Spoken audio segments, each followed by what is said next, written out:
Hello again, this is Mickey Desai coming to you from Strongbox, West in Atlanta. This is The Thing About Cars, and it's a beautiful day outside, but we're inside, and at the table, I wanted to tell you that we actually have a full house yet again. There are, 6 of us here? So let's just do quick introductions. I'm Rob. Beka. Eric. Frank. Ben. And once again, I am Mickey. We've got, like I said, a full slate of things to talk about, too. The first thing I want to talk about is I have a couple friends, Shanna and Mike, who posted this question to me some time ago. They bought a car recently. It was a Toyota Highlander, maybe? And they were looking at 2 cars, same identical model, but one was a year younger, right? So 2 Toyotas. The older one had fewer miles. The newer one, of course, had more miles. If you were in that situation, which one would you get? The younger car with more miles or the older car with fewer miles? I would have to start with what kind of options to each vehicle have. Is there anything that differentiates it? That came out well. Differentiates it. Makes them different. No. Assume or just the year and the model. Everything else? Everything else is the same. All the bells and whistles are the same. Let's just assume that. Cosmetics are the same. Yep. Service history is the same. Yep. Was there a recall that got addressed when that year model year? That's a good question. I'm assuming that all these things have been sort of addressed. I'd go with the newer one. Why is that? It would be worth more later. It depends on how long. What's the mileage difference? Yeah, that was the next. It may still have warranty left when the older one will not. Yeah, being the type who drives them until the wheels fall off, my gut would be to go with the one with fewer miles, especially since it's probably a more modern car anyway, so things last pretty well. I'm agreeing with Ben. That's where I was landing, was going towards the one with fewer mileage. Right. Well, and we're all people that really do drive them until the wheels fall off, but I think that if you're the kind of person who replaces their car every 2 years every few years. Every 500,000 miles, I got a new one. Whether you need it or not. That's about 3 times as long as my VW GTI lived. But to address what you said about cost or value, when it comes to resale value, you would think that up front, if you're paying for the older one, you're paying less than the one that's a year newer. So anything you may lose for that 1 year difference at the end of your ownership, it should be the same sort of delta at the beginning of your ownership. It's the same. I would think that's the same logic. But it also depends on how old they are, too. Once you get old enough, I'm assuming these are newer, once you get old enough, a couple of years in the model wouldn't make a difference as far as the value anyways. it was like a 15 or 20,000 mile difference between the two. So, On a Toyota, that really doesn't matter. Yeah, it's pretty negligible with modern hardware. Yeah. It really comes down to color. There you go. Well, the little details like color. Yeah. You want to look at how much life is left in your tires, because even that's $1,000 difference. Belt service history like that, just all your wearables, your shocks. So basically, it sounds like the same sort of checklist that you would use for buying just a used car. Right. Yeah. Just comparing the two of them. Yeah. Cool. Okay. What's next on the agenda? Becca, you wrote a couple things up there for us. Yeah, where to start? I think first and foremost, we have a new law going into effect on 7/1, which is rapidly approaching. Here in Georgia, it's called the hands-free law, and it's pretty much you can't touch your phone at all if you're. GPS. Well, yeah, it specifically says, what is it, wireless telecommunication device. So yeah, that pretty much includes any GPS. Now, if it's integrated, if it's sitting on your dashboard and you don't touch it, as long as you don't physically touch it in any way, you're okay. Unless, I don't know, I can't think of a single GPS that plays videos, but apparently at some point it was brought up with GPS and video. I don't know, they're out there. Yeah. Really? I've had them. Okay. Eric said something funny on the way. Eric. Frank said something funny on the way in that it's like everyone's trying to get in all their handheld use now before the law comes into effect. But, Probably so. But you can't even let it rest on your lap. No. Which is something I've been notorious for, and it doesn't mean I'm even using the phone, but especially in a Mustang, that cell phones were around, but not quite as popular. You know, there's not really a lot of places to put it. You know. Well, I would argue that in your pocket is the very best place, because then once you've crashed, it's not going to fly to somewhere else in the car where you can't reach it. Because if you have a newer generation Apple phone and iPhone, we all know that they bend if you sit on them when they're in your pocket. Well, don't put it in the back pocket. You're still bending in the front. You're just not sitting on it. Or in the center console or in your purse or something. You know what I mean? Somewhere where it's not going to fly around the car and crash. Mine is attached to my dashboard. I use Waze. I use it almost religiously. And so I have a couple different questions. Like Waze does require user input, right? And if I see a policeman or if I see a wreck, it takes me 3 or 4 clicks to make sure that data is in the system. You're not required to do that. And now I'm not required to do that, but now I'm sort of. But that's how it gets all its information. That's how Waze gets its information. So now I'm breaking the law just to use Waze. But, I mean, skipping ahead, I made this whole list of notes here. Skipping ahead, I have heard a rumor that Waze is in talks with Apple for an adapted version for CarPlay. It's not on the CarPlay list, and I didn't pull up the Android list to see what it had available. But they're talking about it. You still get Google Maps and Apple Maps. I'm not a fan of either one of those. Yeah. I prefer Waze. Much prefer Waze. But here's the other thing. It's like, okay, how enforceable is the law? We already have a no texting law in this state. And I don't know anyone who's ever gotten a ticket for texting. I think it's a law that's just there so they have something else to throw at somebody should they want to. Yeah. It's just more, I hate to say it, it's revenue. It's revenue. It's an opportunity to say it's something that we don't like that you're doing in this situation because we don't like you for whatever reason. Well, is actionable. If you give somebody a little bit of guidance, you know. Well, I mean, if in my mind, of course, I know it's revenue, just logically speaking, but I also kind of hope that the safety reason behind the law means something to people. And I still see people texting. I don't think that'll ever mean. But this one goes much, much further than the texting law. Of course, then again, we do have 3 laws on the books right now just to keep drivers out of the left-hand lane. People still go 20 miles slower in the left-hand lane. So it'll never. But it is very, very specific. Some of the notes I wrote down is really just a meme that's going around that's a lot easier to read than the actual law. But it has some inaccuracies in it. But one of the big things people have been debating back and forth, it goes on to say internet-based radio stations, which I gave up on Atlanta radio. Yes, there is nothing. Basically, when 96 Rock sold out, I stopped. I just never turned on a radio again. They tell you things like Spotify and all this. You can't. Pandora's listed. Those to set up your thing, you're supposed to press like or what have you. If it revolves around your phone, you have to have your playlist playing. You can't interact. You can't like, dislike, or, mark on ways that there's a car pulled over. You can't touch your phone. You cannot touch it. Like with hands-free calling, sometimes you still have to hit the phone to pick up and disconnect. Depending on your setup, the law says no. Now, if you have to touch your dashboard because you've got a touch screen, then you can do it. So all these apps are working towards better integration or just new to it so that people can use it and touch the dashboard. But if you touch it, I think that's a really good insight into why this law is like any law that has to do with technology is woefully short-sighted and out of date by the time it comes out. The very fact that CarPlay and all these things are integrated in cars with touchscreens already, it's basically, look at the new Mercedes, it looks like there's literally a tablet mounted to the dashboard as a separate piece. People have done that. It's all over YouTube, people putting tablets in cars. But the point is that you're doing that as part of what's built into the car. At this point, what is the difference between, okay, it is a permanent fixture on your dashboard versus something that you could stick with a magnet to your dashboard that is your phone? It's the exact same controls. It's the exact same touchscreen. It's the exact same. You've got to look at it. There is no difference. What this law is a problem in that it's symptomatic. What you said about the left lane driver's laws, they're trying to put in laws as a substitute for common sense. Yes. Instead of having people understand, you shouldn't touch a hot stove because you're going to burn your hand. It's like a law saying don't touch a hot stove. someone's still going to touch their stove a lot because they want to know learn why. it when you get burned. We don't want people wrecking to learn I shouldn't have used my phone.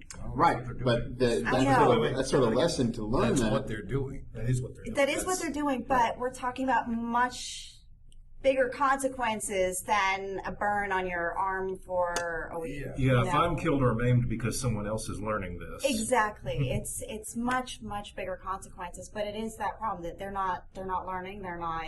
The only time I thought an air horn on a car was a good idea. And you see people- $39 eBay. Yeah, that'd be the one time that it's okay. Even cheaper on Wish.com. Okay. I've thought about it just because people ignore you now. It doesn't matter how long you lay on that horn. If they feel that they were in the right of way, they will just. Yep. I want to make them at least pee their pants. And they become all ornithologists and show you their bird. That's great. I got 2 of them too. So as long as we're talking about, I mean, we're looking at Becca's list. Let's move on to the. Are we done with Well, that? I did want to mention, just in case. I know I had a whole bunch of stuff. I did want to mention if people wanted to see a brief explanation, there's a video on Facebook. The site is Georgia GOHS on Facebook. That's the Georgia Office of Highway Safety. The actual law is on the GeorgiaHighwaySafety.org. You can find it if you want to read all of the legal mumbo jumbo, but there's a good video on Facebook that they can find if they want to understand, because it's coming up. I got one thing though. You can have an earpiece and have a conversation with your phone is fine. Yeah. Holding that phone to your ear is illegal. Right. Is it not the conversation that you're distracted by more than the phone in your hand? Because technically driving a stick shift would be just as dangerous as holding that phone. No, because you can talk to somebody in the car. Yeah, that's distracting Well- also technically. It's holding the phone, it's having your hand off the wheel and all that. But is that really that different than driving a manual transmission? I think it is. We were trying to look for your blind spot. You do see the while we point were- though, that the phone conversation is distracting. Yeah, But no, a manual I transmission is agree. That's natural. A manual transmission is a focus on your driving.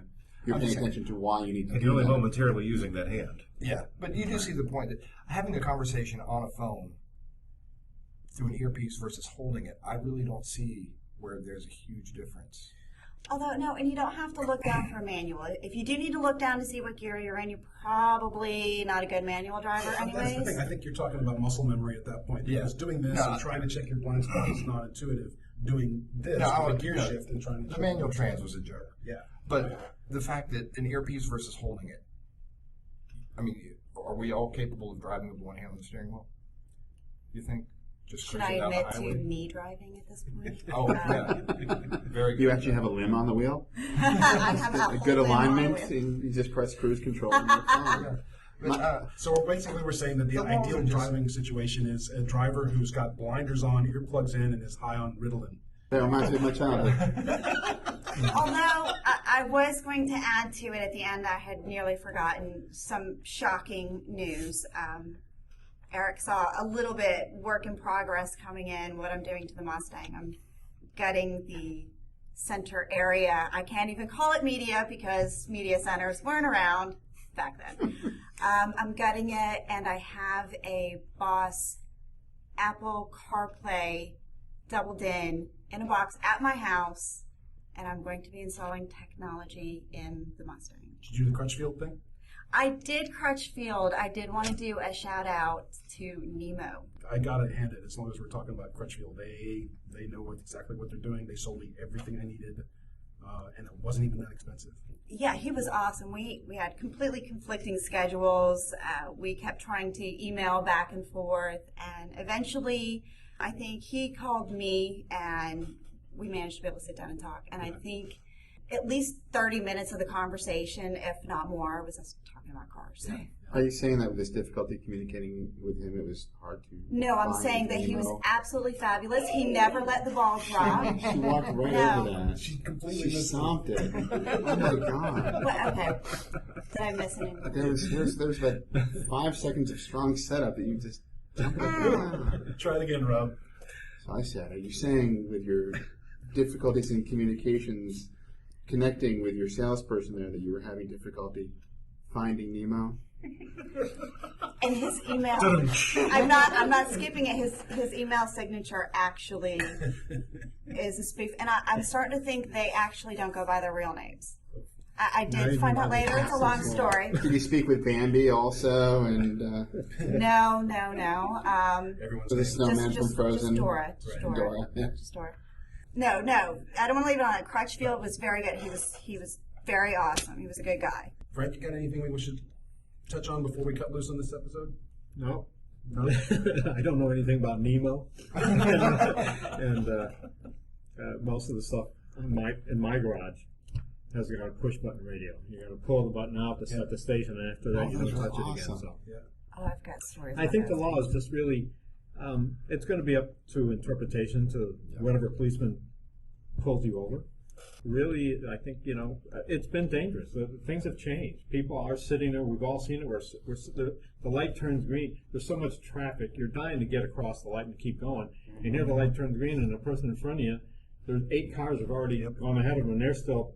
It's changed. The world has changed, and they're just trying to make it safer. Yeah. You can kill somebody, and that's the last thing in the world we ever want to have happen. And they have been killing people, and nobody's learning from it. Yeah. It's just, what's going to stop them? I like devices that would actually deactivate the driver's phone.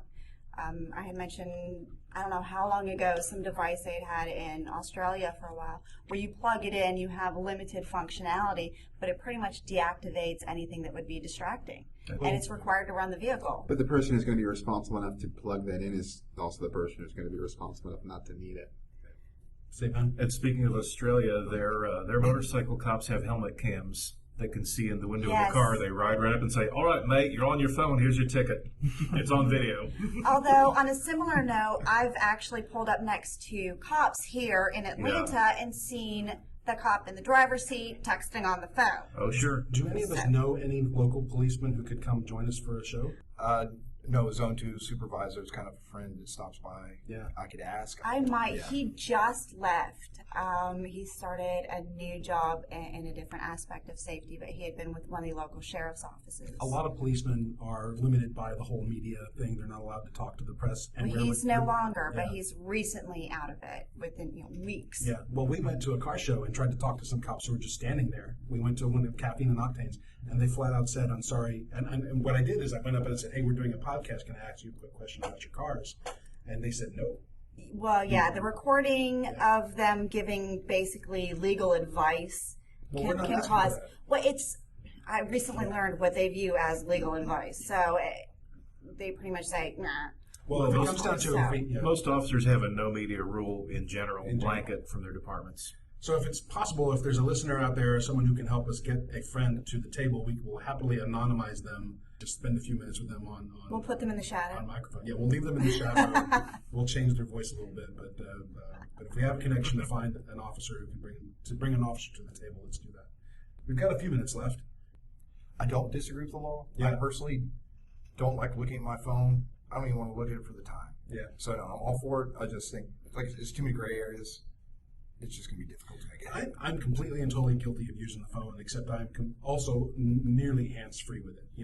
I'll hit one button and then I'll say, "Okay, call Ben," and the rest is all voice, right? The rest is all voice commands. So I've already minimized contact with my phone. The question for me is, do I now simply not even punch the screen anymore to start the call with Ben? Yeah, they want voice activation as much as possible, used only. Yep. So touching the dash in limited amounts, but they want voice controls, basically. Yep. Anything else needs to be set in motion before you put the car into drive. No changes while you're driving, no touching anything. And I agree with it. And I think starting on July 1st, I think the cops will be out in force, ticketing everybody just to get everybody to Pay attention. Yeah. realize it's in effect. I But hope so. but I think they're going to get Well, relaxed. it's an easier rule to enforce than the whole texting thing, too, right? I mean, Because they could say, "I wasn't texting." When you read the actual law, it's specific. The meme going around is still saying texting, but no, they are very specific. No Facebook, no social media posts, no texting, no Streaming emails. TV shows. Right. That one So- kills me. Oh, it This is says a- no video This whatsoever. is a tangential thing, but the thing that this is one of those it gets under my skin moments where I'm driving along and I see someone with their phone posted right above their steering wheel, or somewhere north of the glass, north of the steering wheel in the thing on the glass, right in the field of vision. I'm like, what are you doing? I normally do that when I'm videotaping the idiot in front of me. I can't talk today. Somebody in front of me is doing something so stupid, Yep. I want to record it. Because if some resulting accident happens, they'll put it on the steering wheel just for the view there.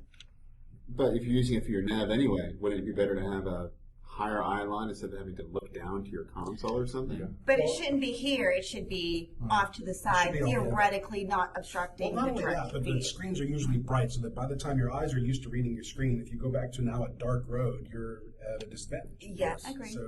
So I keep mine down level with the steering wheel. It's near the top edge, but it's at least below that horizon of the hood in the car. That's what I do.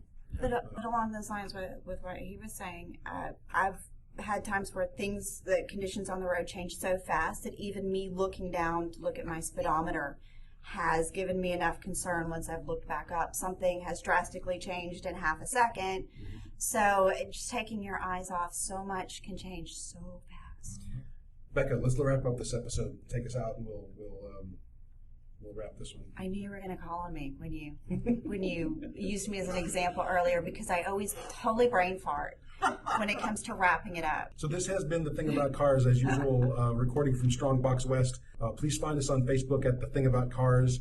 Our website is actually currently down, but we hope to have it up soon. You'll find us at TheThingAboutCars.com. But all of our links online, you'll find that we are trying to do a little fundraising to buy new microphones and maybe a little more gear.